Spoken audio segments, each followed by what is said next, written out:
പക്ഷേ ഈ ആരിഫ് ഖാൻ ചിസ്തി മധ്യപ്രദേശിലെ നർമ്മദാപുരത്തുള്ള ഒരു ചെറുപ്പക്കാരനാണ്.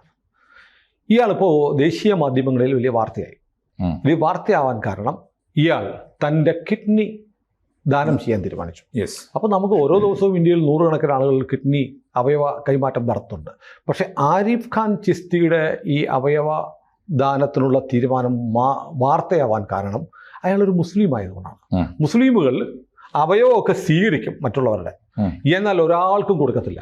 ഇതിൻ്റെ കണക്കുകൾ വെച്ചിട്ട് നമ്മുടെ കൊല്ലത്തുള്ള ഡോക്ടർ ഗണപതി മുമ്പ് ഒരു പത്രസമ്മേളനം നടത്തിയിരുന്നു. കാരണം നമ്മുടെ പല ആശുപത്രികളിലും ഈ മസ്തിഷ്ക മരണം എന്ന് പറഞ്ഞ് വരുന്ന ആളുകൾ മരിക്കുന്നതിന് മുമ്പ് തന്നെ അവരെ കൊന്നിട്ട് അവരുടെ അവയവം എടുത്ത് പലയിടത്തും പലർക്കും കൊടുക്കുന്നുണ്ട്. ഇപ്പം അബിൻ എന്ന് പറയുന്ന ഒരു ചെറുപ്പക്കാരൻ, മൂവാറ്റുപുഴക്കാരൻ അപകടത്തിൽപ്പെട്ടു. പക്ഷേ അയാളുടെ കിഡ്നിയും ഹൃദയവും ഒക്കെ എടുത്തത് ശരിക്കും അയാൾ മരിക്കുന്നതിന് മുമ്പാണ് എന്ന് പറഞ്ഞ് പ്രശസ്തമായ ഒരു ആശുപത്രിക്കെതിരെ കേസെല്ലാം കൊടുത്ത ആളാണ് ഗണപതി. ആ സമയത്താണ് പുള്ളി പറഞ്ഞത്, വേറെ കണക്കൂടെ ഉണ്ട്. ഇന്ത്യയിലെ കണക്കെടുത്താൽ ഇന്ത്യയിൽ ഇഷ്ടംപോലെ മുസ്ലിമുകൾ മറ്റുള്ളവരുടെ അവയവം സ്വീകരിക്കും, ഒരൊറ്റ മുസ്ലിം അവയവം ദാനം ചെയ്യത്തില്ല. അത് ഞങ്ങളുടെ മതം വിലക്കിയിട്ടുണ്ട്, എന്നാൽ സ്വീകരിക്കാം ഇങ്ങോട്ട്. രക്തദാനം പോലും അങ്ങനെ ഉണ്ടെന്നാണ് പറയുന്നത്. പക്ഷേ കേരളത്തിലൊക്കെ രക്തദാനം ചെയ്യുന്ന ഒരുപാട് ചെറുപ്പക്കാരെ എനിക്കറിയാം. പ്രത്യേകിച്ച് DYFIയിലൊക്കെ പ്രവർത്തിക്കുന്ന സഖാക്കളായിട്ടുള്ള ചെറുപ്പക്കാർ രക്തദാനമൊക്കെ ചെയ്യുന്നുണ്ട്. പക്ഷേ എന്നാലും ഇതൊരു വിലക്കായിട്ട് മുസ്ലിം സമുദായം കാണുന്നത് കൊണ്ടാണ് ആരിഫ് ഖാൻ ചിസ്തി എന്ന ചെറുപ്പക്കാരൻ ഇപ്പോൾ വാർത്തകളിൽ അറിയുന്നത്. അതിനകത്തൊരു കൗതുകം കൂടിയുണ്ട്. ഇയാൾ രാധാവല്ലഭ സമ്പ്രദായ പ്രകാരം പ്രവർത്തിക്കുന്ന പ്രേമാനന്ദജി മഹാരാജ് എന്ന് പറയുന്ന ഒരു സന്യാസിക്കാണ് കൊടുക്കുന്നത്. ഈ സന്യാസി കഴിഞ്ഞ 18 വർഷമായിട്ട് ഡയാലിസിസ് ചെയ്തുകൊണ്ടിരിക്കുകയാണ്. ഇപ്പോൾ അജ്മീർ ദർഗയെക്കുറിച്ച് ഈ സന്യാസി നടത്തിയ ഒരു പ്രഭാഷണം കണ്ടു നമ്മുടെ ഈ ആരിഫ് ഖാൻ.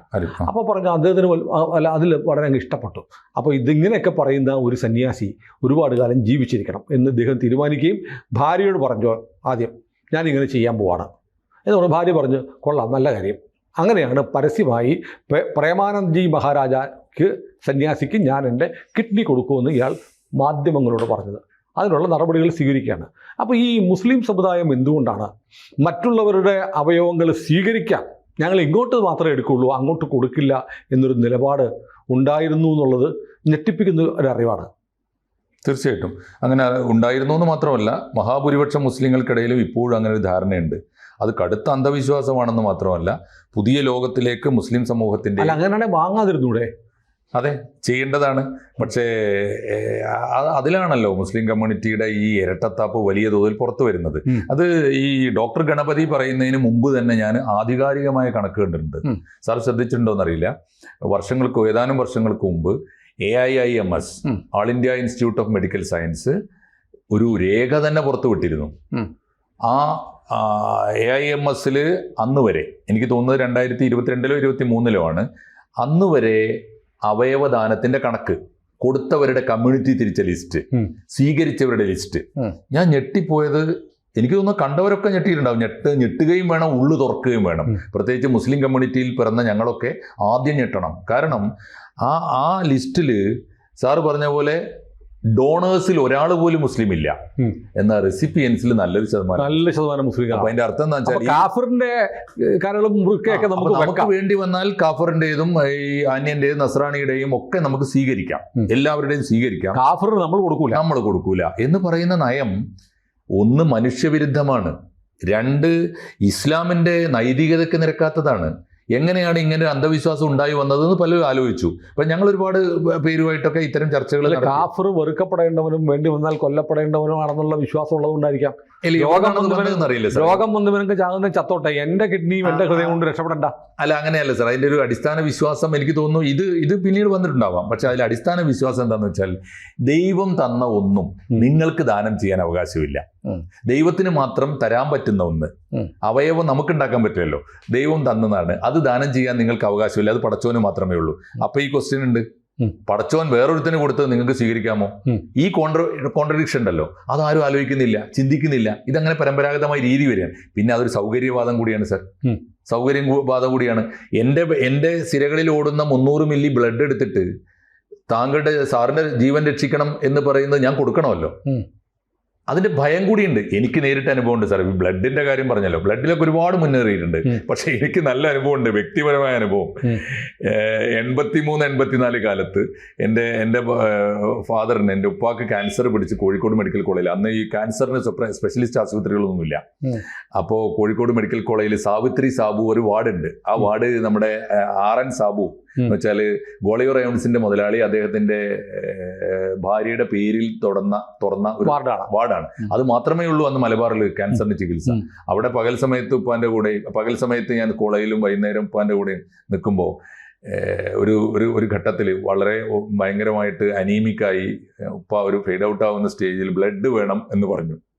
അപ്പോൾ അന്ന് വരെ ഉപ്പാന്റെ കുടുംബക്കാർ മുഴുവനും നിന്ന് നിറയാണ്, അവിടെ നിൽക്കാൻ സ്ഥലമില്ല ആ വാർഡിൽ ഉപ്പാന്റെ സന്ദർശകരെ കൊണ്ട്. അപ്പോൾ അന്ന് വൈകുന്നേരം ഡോക്ടർ എന്നെ വിളിച്ചു, ഡോക്ടർ ശ്രീനിവാസൻ സാർ എന്നെ വിളിച്ച്, മോനെ ബ്ലഡ് വേണം, കഴിയുന്നത്ര ബ്ലഡ് ആരെങ്കിലും കുടുംബത്തിൽ നിന്നാണ് തരേണ്ടത്, ഏത് ഗ്രൂപ്പ് കൊടുത്താലും മതി, അവർ എക്സ്ചേഞ്ച് ചെയ്ത് തന്നോളും. അപ്പോൾ പിന്നെ അന്ന് വൈകുന്നേരം മുതൽ വന്ന സന്ദർശകരോട് ഞാൻ ഇങ്ങനെ പറയുന്നുണ്ട്, ഡോക്ടർ ആരെങ്കിലുമൊക്കെ ബ്ലഡ് കൊടുക്കണമല്ലോ, ബ്ലഡ് അപ്പോൾ ആദ്യം അറിയാത്തവരിങ്ങനെ ചോദിച്ചു, ബ്ലഡ് കൊടുക്കും? ഒന്നുമില്ല, നമ്മൾ കുറച്ചു നേരം ചെന്ന് ആ റൂമിൽ കിടന്നു കൊടുത്താൽ മതി, ബ്ലഡ് എടുത്തോളും. പിന്നെ ഉണ്ടായൊരു ഗുണം എന്താണെന്ന് വെച്ചാൽ സന്ദർശകരില്ല. ഇത് ഞാൻ നേരിട്ട് അനുഭവിച്ചാണ് സർ. അത്ര അന്ധവിശ്വാസം ഉണ്ടായിരുന്ന ഒരു സമൂഹമാണ്. അതിനെ തുടർന്ന് ഞാൻ എൻ്റെ സ്കൂളിൽ എനിക്കപ്പോൾ ഓർമ്മയുണ്ട് ഈ ഒരു നാടകം ചെയ്തത്, രക്തദാനത്തിന്റെ മഹത്വത്തെക്കുറിച്ച്. പിന്നീട് ഞാൻ എഴുതിയ ഒരു നാടകം പൂങ്കരൽ എന്ന നാടകമാണ്. പൂങ്കരൽ എന്ന് പറഞ്ഞാൽ ഒരു മാളുവമ്മ എന്ന് പറയുന്ന ഒരു വിധവയായ ആ നാട്ടിൽ ജീവിക്കുന്ന ഒരു ഹിന്ദു സ്ത്രീ, അവിടുത്തെ ഏറ്റവും വലിയ മുസ്ലിം പ്രമാണിയുടെ മുത്തവല്ലി മഹല്ല് കമ്മിറ്റിയുടെ നേതാവൊക്കെ ആയ ഒരാളുടെ മോന് കരൾദീനം വന്ന് മരിക്കാൻ പോകുമ്പോൾ ഈ കുട്ടിയോട് ഇവർക്ക് വലിയ ഇഷ്ടമാണ്, ഈ മാളുവമ്മയ്ക്ക്. ആ കുട്ടിക്ക് കരൾ കൊടുക്കാൻ പറ്റുമോ എന്ന് പോലും ആലോചിക്കാൻ ആ കുടുംബത്തിൽ, മുസ്ലിം കുടുംബത്തിൽ ആർക്കും പറ്റുന്നില്ല. അപ്പൊ മാളുവമ്മ പോയി, മാളുവമ്മ ഞാൻ തയ്യാറാണെന്ന് പറഞ്ഞിട്ട് ഹോസ്പിറ്റലിൽ പോയി എഴുതി കൊടുക്കണം. അങ്ങനെ മാളുവമ്മയുടെ കരൾ മുറിച്ചു കൊടുത്ത്, പൂങ്കരൾ മുറിച്ചു കൊടുത്ത് സെയ്തലവി എന്ന് പറയുന്ന ഈ പയ്യൻ ജീവിക്കുന്ന ചിത്രമാണ്. ഞാൻ പറയും, നമ്മളെ കൊണ്ടാവുന്നത് ആ കാലത്തും ഈ മേഖലയിൽ ചെയ്തിട്ടുണ്ട്, അവയവദാനത്തെ കുറിച്ച് എന്നെ കൊണ്ടാവുന്നു. അല്ല, അതൊക്കെ അത്തരം സംഭവങ്ങൾ ഉണ്ടാവുന്നുണ്ട്. അതിനെയൊക്കെ നമ്മൾ മതസൗഹാർദ്ദമായിട്ട് വാഴ്ത്തും. പക്ഷേ ആ സമുദായത്തിൽപ്പെട്ടവർ ഇതിന് തയ്യാറാവുന്നില്ല എന്ന കാര്യം അതിലേക്കുള്ള വെളിച്ചമായിരുന്നു സാർ. അതിന് ഗുണമുണ്ടായി. ഇപ്പൊ ഞാൻ തന്നെ സാറിനോട് പറഞ്ഞിട്ടുണ്ട് ഒരിക്കൽ, ഇപ്പോ കേരളത്തിലെ മിക്കവാറും എല്ലാ മതസമൂഹത്തിലും ഈ ചിന്ത വന്നു. ഏറ്റവും ഒടുവിൽ വന്നത്, ഇപ്പൊ ഞാൻ സാറിന് അറിയുമെന്നറിയില്ല, കോഴിക്കോട്ട് RECക്ക് അടുത്ത് അൻസാരി സ്ഥാപനങ്ങൾ നടത്തുന്ന വലിയൊരു മുസ്ലിം സ്ഥാപനമാണ്. ഈ ഖത്തറിലെ പണക്കാരുടെയൊക്കെ പണം കൊണ്ട് നടന്ന വലിയൊരു സ്ഥാപനമാണ്. അത് CT അബ്ദുറഹീം എന്നാണ് അദ്ദേഹത്തിൻ്റെ പേര്. നടത്തുന്ന അയാൾ പണ്ട് ജമാഅത്തെ ഇസ്ലാമിക്കായിരുന്നു, എന്നൊക്കെ വിട്ടുപോകുന്നു. ഇപ്പോൾ ചാരിറ്റി നടത്തുന്ന ഒരാളാണ്. അദ്ദേഹമാണ് അവയവദാനം ഞാൻ ആദ്യമായി കണ്ടത്. നമ്മുടെ സമീപ സർക്കിളിൽ അദ്ദേഹമാണ്. സ്വതന്ത്ര ചിന്തകനാണ്, സ്വതന്ത്രമായി ഇസ്ലാമിന് വേണ്ടി ചിന്തിക്കുന്ന ഒരു ചിന്തകനാണ്. അദ്ദേഹം പറഞ്ഞത് അവയവദാനം അനിവാര്യമാണ്, സ്വീകരിക്കുക മാത്രമല്ല കൊടുത്തുകൊണ്ടാണ് നമ്മൾ മാതൃക കാണിക്കേണ്ടത് അദ്ദേഹം എഴുതി. അന്ന് അദ്ദേഹത്തെ സത്യത്തിൽ സുന്നികൾക്ക് സ്വീകാര്യനല്ല അദ്ദേഹം. പക്ഷേ പിന്നീട് ഞാൻ കണ്ട ഒരു വലിയ മാറ്റം, കേരളത്തിലെ സമസ്തയുടെ മുശാവറ അംഗമായ MPM മുസ്തഫൽ ഫൈസി എന്ന മഹാപണ്ഡിതൻ അവയവദാനം മഹാപുണ്യം എന്ന് പറഞ്ഞ പുസ്തകം എഴുതി. ഞാൻ പറഞ്ഞത് വരുന്നുണ്ട്, പക്ഷെ വളരെ പുറകിലാണ്. ഇപ്പോഴും നമ്മൾ വളരെ പുറകിലാണ്. അതുകൊണ്ട് സാറിന്റെ ആ ഒരു കൗതുകവും വലിയ ഒരു അല്ല, അത് ഇന്ത്യയിൽ മുഴുവൻ കൗതുകമാണ്. അതുകൊണ്ടാണ് ദേശീയ മാധ്യമങ്ങളിൽ ആരിഫ് ഖാൻ ചിസ്തി വലിയ താരമാവുന്നത്. സാർ വളരെ ശരിയാണ് പറഞ്ഞത്. നോർത്ത് ഇന്ത്യയിൽ ഇപ്പോഴും എത്തിയിട്ടില്ല. കേരളത്തിലെ മുസ്ലിങ്ങൾക്കിടയിൽ ഇത്രത്തോളം സ്വീകാര്യമായി എനിക്കറിയില്ല. അല്ല, കേരളത്തിലെ മുസ്ലിങ്ങൾ ഇത് അറിഞ്ഞിട്ടില്ല. ഈ വാർത്ത കേരളത്തിലെ മാധ്യമങ്ങൾ റിപ്പോർട്ട് ചെയ്തിട്ടില്ല. ഇനി വേറൊരു കാര്യം കൂടി സാറിന് കേട്ടാൽ അത്ഭുതം തോന്നും. മാധ്യമം പത്രം തുടങ്ങിയിട്ട് എത്ര കാലമായിട്ടുണ്ടാവും? മാധ്യമം പത്രത്തിന്റെ ആദ്യകാലത്ത് വന്ന ഒരു കുപ്രസിദ്ധമായ പരസ്യം സാറിന് ഓർമ്മയുണ്ടോ? ഇല്ല. എന്താണ്? മുസ്ലിം കിഡ്നി ആവശ്യം. ഓർക്കുന്നുണ്ട്. പിന്നെ അത്ര ഭീകരമാണ് സാർ നമ്മുടെ നാട്. ഇത് ഈ ഇരവാദം മാത്രം ഉന്നയിച്ചിട്ട് കാര്യമൊന്നുമില്ല. നമ്മളെക്കുറിച്ച് കൂടി ആലോചിക്കണം. നമ്മൾ എന്തുമാത്രം പുതിയ കാലത്തോടൊപ്പം പുതിയ മനുഷ്യനായി കാണാൻ പറ്റുന്നുണ്ട്. എല്ലാവരും ഞാൻ പറയും, ഇതിലിപ്പോൾ മുസ്തഫൽ ഫൈസിയുടെ ഫത്വ സുന്നികൾ തന്നെ മുഴുവൻ അംഗീകരിക്കുമെന്ന് എനിക്ക് അറിഞ്ഞൂടാ. എന്തായാലും ഉണ്ടായിട്ടുണ്ട്. അത് ഞാനിപ്പോഴും ആലോചിക്കുകയാണ്, മുസ്ലിം കിഡ്നി ആവശ്യമുണ്ടെന്ന് പറഞ്ഞ ആ നിർഭാഗ്യവാൻ ചിലപ്പോൾ മരിച്ചുപോയി കാണാം. കാരണം മുസ്ലിങ്ങൾ ആരും കൊടുക്കൂലല്ലോ. അന്ന് കൊടുക്കൂല. എന്നിട്ടാണ് അദ്ദേഹത്തിന് എന്നാ കിഡ്നി വേണം താനും. എന്താ അതിന്റെ അർത്ഥം? കിഡ്നി വേണം താൻ. ഇദ്ദേഹത്തിന്റെ പ്രശ്നം വെച്ചാൽ കാഫറിന്റെ കിഡ്നി എങ്ങാനും വെച്ചാൽ അത് പടച്ചോൻ പൊറുക്കുന്ന ഈ തരത്തിൽ. അപ്പൊ കിഡ്നി കൊടുക്കാനും മറ്റുള്ളവർ തയ്യാറല്ല, അതിനും പടച്ചോൻ പൊറുക്കൂല. പുള്ളിക്ക് മരിക്കുകയല്ലാതെ വേറെ നിവൃത്തിയില്ല. പരസ്യം ചെയ്തിട്ട് മരിച്ചു. എന്തൊരു കഷ്ടാന്നാലോചിച്ചു. അങ്ങനെ ഒരു കാലം ഉണ്ടായിരുന്നു. നോർത്ത് ഇന്ത്യയിൽ ഇപ്പോഴും ഈ വെളിച്ചം കുറവായിരിക്കും.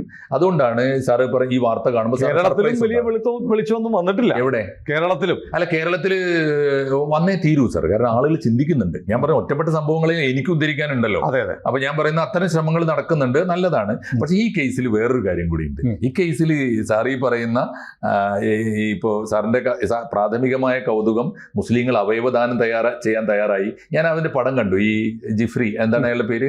ആരിഫ് ഖാൻ ചിസ്തി. എന്താ ചിസ്തി ആരാന്നറിയോ? ചിസ്തി നമ്മുടെ അജ്മീർ ദർഗയായിട്ട് ബന്ധപ്പെട്ട അജ്മീർ ഖാജ മൊയ്നുദ്ദീൻ ചിസ്തിയുടെ അനുയായിയാണ്.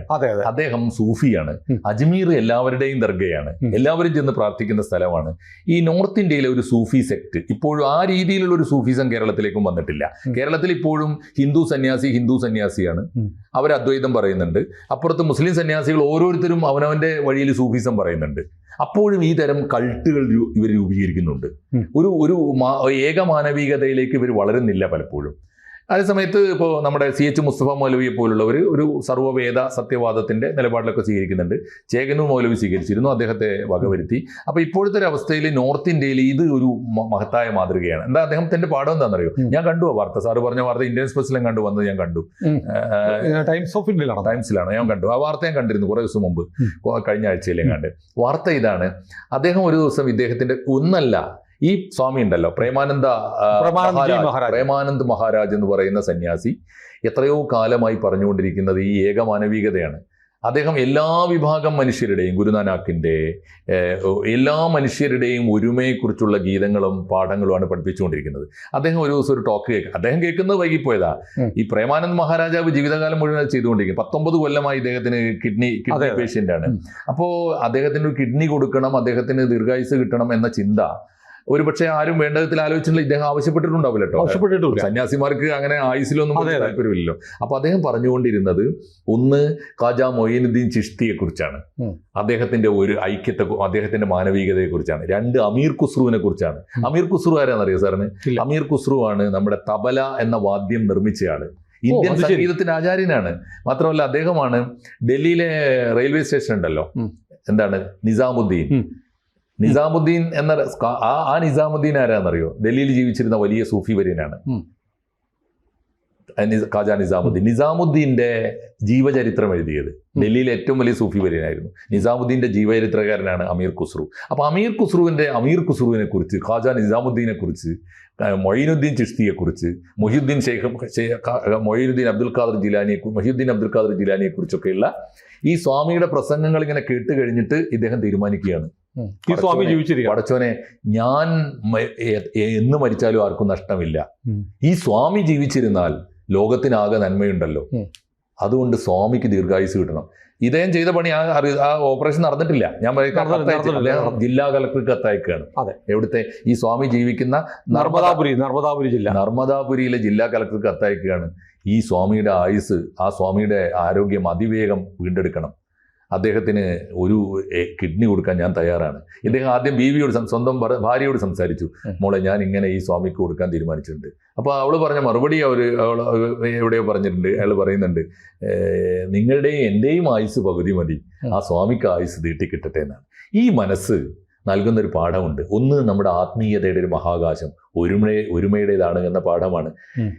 കാശിയിലെ വിശ്വനാഥ ക്ഷേത്രത്തിന്റെ തിരുമുറ്റത്ത് എൻ്റെ തൊണ്ട നിലക്കുന്നത് വരെ, എൻ്റെ തൊണ്ടയിലെ അവസാനത്തെ വായു സഞ്ചാരവും നിലക്കുന്നത് വരെ ഷഹനായി വായിച്ചാൽ എനിക്ക് സ്വർഗം കിട്ടുമെന്ന് വിശ്വസിച്ചിരുന്ന ഉസ്താദ് ബിസ്മില്ലാ ഖാന്റെ സൂഫീസാണത്. എല്ലാ ദേവാലയങ്ങളും എൻ്റേതു കൂടിയാണ് എന്ന് വിശ്വസിച്ചിരുന്ന ഒരു മനസ്സിന്റെ ഒരു മഹാമനസ്സിന്റെ സംഗതിയാണത്. അതിന്റെ പ്രചാരം കൂടിയാണിത്, അതിന്റെ ഒരു അംഗീകാരം കൂടിയാണ്. അതാണ് ഞാൻ ഇടയ്ക്ക് പറഞ്ഞത്, എൻ്റെ നിരാശ എന്ന് പറയുന്നത് ഇത്രയും പ്രതീകാത്മകമായ ഒരു വാർത്ത മലയാളത്തിലെ മാധ്യമങ്ങൾ റിപ്പോർട്ട് ചെയ്തില്ല. അതാണ് നമ്മുടെ ഒരു പ്രശ്നം. ഈ മാധ്യമ മാമാകളെ ഉണ്ടല്ലോ, എന്ത് ചെയ്യണമെന്ന് എനിക്ക് പോസിറ്റീവായിട്ടുള്ള ഏറ്റവും വലിയ എപ്പോഴും വാർത്തകളിൽ പരതുന്നതാണ് സാർ. ഞാനും നിങ്ങൾ സാറൊക്കെ പരതുന്നുണ്ടാവും, പക്ഷെ നമുക്ക് വാർത്ത കിട്ടുന്നുണ്ട് പലയിടത്തു നിന്നും. അത് നമ്മൾ മലയാളത്തിന് പുറത്തു പോയി പരതിയിട്ടാ. അതേസമയത്ത് ഇവർക്ക് എന്താണ് ഒന്ന് ആലോചിച്ച് നോക്കൂ.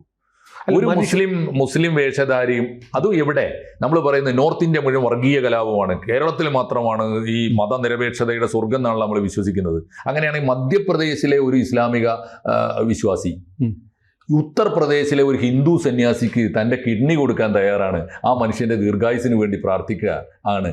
ഇതൊരു വലിയ മാതൃകയല്ലേ? എത്ര പോസിറ്റീവായ വാർത്തയാണ് അല്ലേ? അതിപ്പോ അതല്ലേ പ്രചരിപ്പിക്കേണ്ടത്, അതല്ലേ? ചെയ്യില്ല. കുത്തിരിപ്പുണ്ടാക്കാൻ പറ്റുന്ന, തമ്മിലടിപ്പിക്കാൻ പറ്റുന്ന എന്തെങ്കിലും ഉണ്ടെങ്കിൽ ഇവർ വലിയ ചർച്ചയും വാർത്തയുമാക്കും. തീർച്ചയായിട്ടും അത് നമ്മുടെ ശാപം അതാണ് ഈ കാലഘട്ടത്തിൽ. അതെ അതെ. കൂടുതൽ വാർത്തകളും വിശേഷങ്ങളും നിങ്ങളിലേക്ക് എത്താൻ ABC മലയാളം സബ്സ്ക്രൈബ് ചെയ്യുക, ബെൽ ബട്ടണും അമർത്തുക.